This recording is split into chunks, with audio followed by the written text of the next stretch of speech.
Hey everybody, this is Steve Gerard, presenting on low performance in rural areas. This is a topic that really hit me close to home. I originally grew up in a small town in central Minnesota, had the opportunity to teach at a couple years at an even smaller school up by Mille Lacs Lake, and low performance has been a huge aspect of our school district while we were there. So I decided to present on this. So what are the big issues right now? One of the biggest issues are students actually meeting the academic standards, whether that is grades, MCAs, or any kind of standardized testing that's going on. Our MDE is really flourishing towards that, and that's kind of one of the ways that we see if students are actually meeting the needs and on track to graduate. The second issue is school funding. I brought up school funding because a lot of times schools right now, we're at a budget crisis. A lot of schools are making a lot of budget cuts. And you see a lot of different extracurriculars that are really being affected by this, such as arts, athletics, and academic programs. The things that happen right after school or even during school. School funding for transportation, getting kids to school. Is there one of the rural areas that I grew up in there, or even the district that I taught in, a lot of times kids were coming from 20, 30 mile or 30-minute drives, and transportation was huge. Like, how do we get the student to class? And along with that, school funding is you start to see teacher FTEs are starting to get cut, or which means that larger class sizes, and that can be detrimental to the students' learning as well. The third issue is kind of a sense of culture. What are students saying about their schools? I think that's huge when it comes to performance in schools. Are students taking pride in their actual learning? Why should we turn this around? Students only have one high school career. They're there until they're the age of 18. They graduate, they walk, they get that piece of paper, they're done, so they're out of there. They're off into the real world. Do you want a student that graduates from high school with a sense of community, where once they go out in the community, they know their sense of purpose and they're going to be out there to make a difference in the world? That's huge.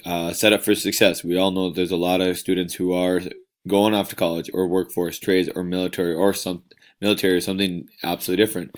We want to set them up for that success. Or maybe they like one thing. I know I've had the honor of teaching a couple students. They went off to college and they decided after a year they wanted to go in the military. They're going to change their mind, as we all do. We're human beings. Yeah, we got to set them up for that kind of success and a sense of pride in their schools. So let's turn this around. First topic I want to talk about is meeting academic standards. Do we give students more homework, more classes, etc.? What's accessible to them?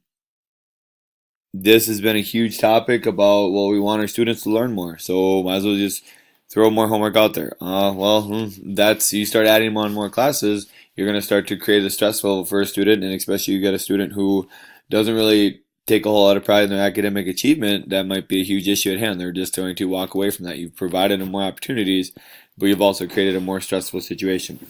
Do we have built-in study halls? Well, you get some students who are going to go to study hall and they're going to sit there for 45 minutes to an hour. Does that actually benefit us as well? You got some teachers that are hired to run those study halls, but their job is also not to teach at that point. Good teachers are going to step up and help them out the best they can. But I know for me personally, if I were have a study hall and somebody comes to me with a language arts topic, I'm not going to be the best teacher for them. One research that I saw at one school is they started a program which is called Vocava, and it's tied into a STING, so it relates to your school philosophy. Their philosophy is making sure that every student has every chance to succeed. And Vocava actually incorporates the student, teacher, the counselor, and the assistant principal. What Vocava is actually an app, or like a scheduling system where students can actually request to go to a teacher's room, work in the room. They can go to a writing center, they can go see tutors, or they can even go to the cafeteria as kind of a resource. This is usually in the middle of the day. I've talked with one school; they do it once a week, where students have to sign up for through their Vocava account, and their job is to. So they set up this Vocava account and they can schedule to work with a teacher or not. They can set up for different schedules. We use it as they can set up for a tutor, they can set up for the writing center, and get that extra help that they need to or they want to. On the other side of that is, let me get this up, present, is that from the teacher's mindset of view, they can actually request students and they can post comments about assignments or they can take overdue tests. I know I watched a couple teachers that said this worked out great, especially for kids who are in extracurriculars. They got a golf meet or a baseball game or football or wrestling. They're gone for wrestling over the weekend or they're gone throughout the school day. Well, they come back where they're already being handed a ton of assignments that they already missed. This gives them an extra opportunity to get that little bit of extra help to make sure they're staying on track. As teachers, they can actually request students who are missing a bunch of assignments or like they saw an assignment where they maybe didn't put little to no effort in. Well, then that gives for a little bit better one-on-one talk with that teacher to student. From a teacher's point of view, okay, the teacher can actually, this is one program that we've used.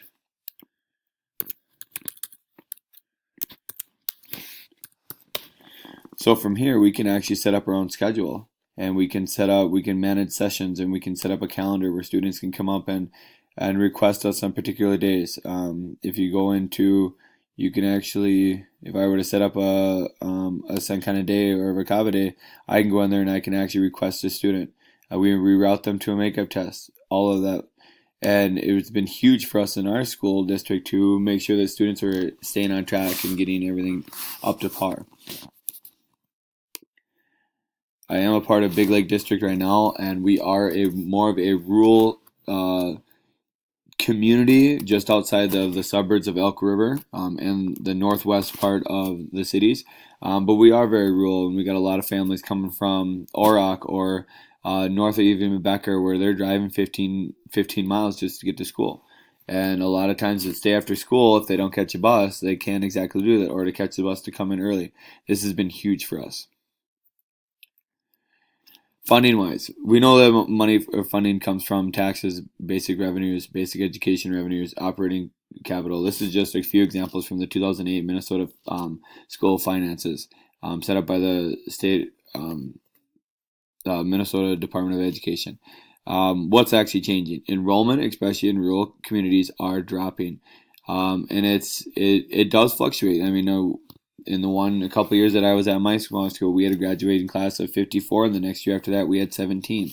So every student that you have not enrolled or they open enroll back and forth does mess with your funding that is coming into your schools. Operating costs. I mean, we've got prices of fuel going up, so to operate a bus is starting to get more expensive. Even to operating athletic facilities and cutting grass and to get something, if you have a boiler grow, the cost of that is absolutely rising. Even though our funding is not rising as fast to meet up with those needs, this gets to be kind of an issue. We don't have the funding that schools maybe had as a better ratio that was seen in past years. Technology costs. We are to the point now where technology is huge, and we want the school districts to involve technology into their program.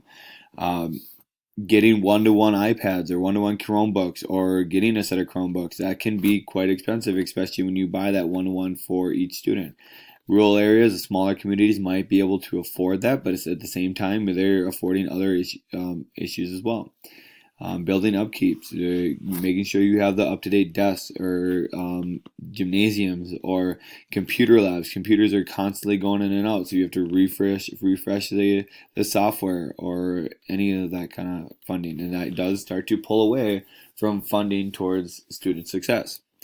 How some schools have quote-unquote solved these problems, we've seen a lot of school districts cut teachers. That's a big salary. Well, if we take away that salary and we add it to something else, we can solve that. We can cut after school programs. Well, for rural communities, a lot of times that student is in school for the athletics or arts or any after school program. I mean, that's kind of the reality for some students, not all students, but some. We can't do that for our students. We want our kids to come in and have a sense of pride. And some schools are even revising transportation. If they say you live within 2 miles of the school district, we're not going to provide funding. Well, in Minnesota, if it's negative 40 degrees outside or negative 20 degrees, I don't even feel comfortable having if I were to have kids someday, sending them to school. I wouldn't want them to go out in a dangerous situation. How do we provide transportation while still being able to fund it in an efficient manner? What can we do? Um, Grant writers, somebody who's actually in charge. There's a ton of grants out there right now.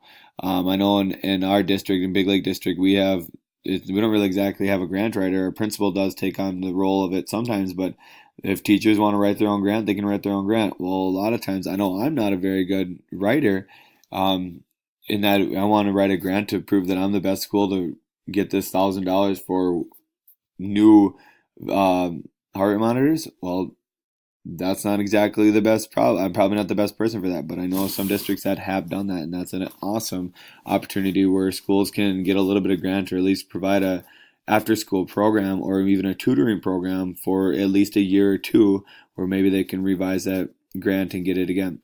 I've seen some schools that have combined school programs. High school and middle school athletics have been combining now. I know at Big Lake we went through a budget cut this last year, and we our athletic program put together a proposal to say our middle school and high school swimming will all be one team.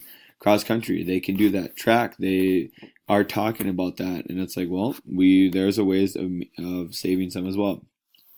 Combining robotics, mathletes, one act, all of that.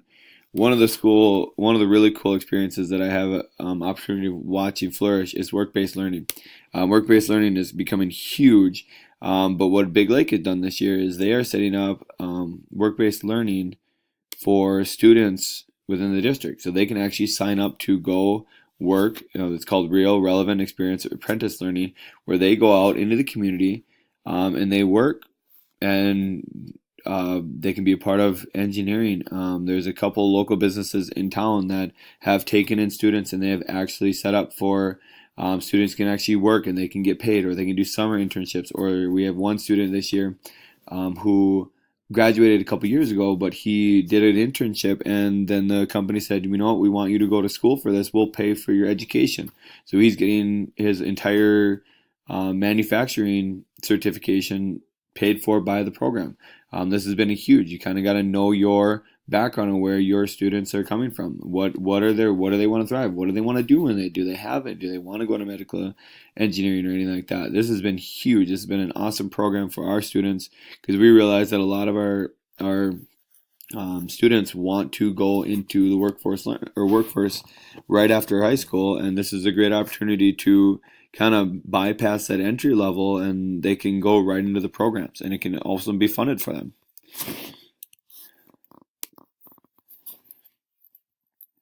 Sense of culture, I think this is huge. How can this be done? Invest in student population, time, money, etc. And invest in it. Promote your school, promote your programs. Have a shared vision. This should be posted everywhere. Get together a committee. Get your superintendent, your principal, your assistant principals, new teachers, veteran teachers, staff, custodial staff, front secretaries, everybody to come up with a vision and have that vision posted and shared by all. It should be something that everyone everywhere can understand.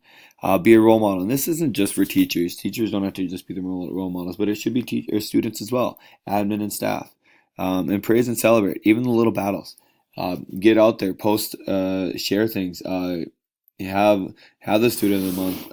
I know a lot of programs that are becoming successful now have done an incredible job of posting as much as they possibly can on social media, as positive as they can. Twitter and Facebook and Instagram have been huge. I mean, yes, you have to be careful of the private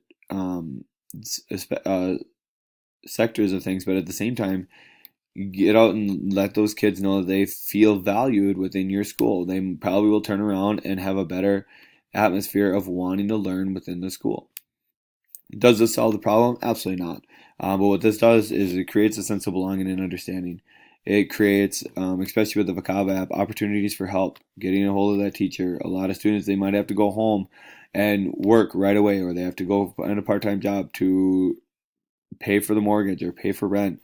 They can get help within schools and they can set up and teachers can request them. I know it's very hard for a student to be like, I think I'm doing well.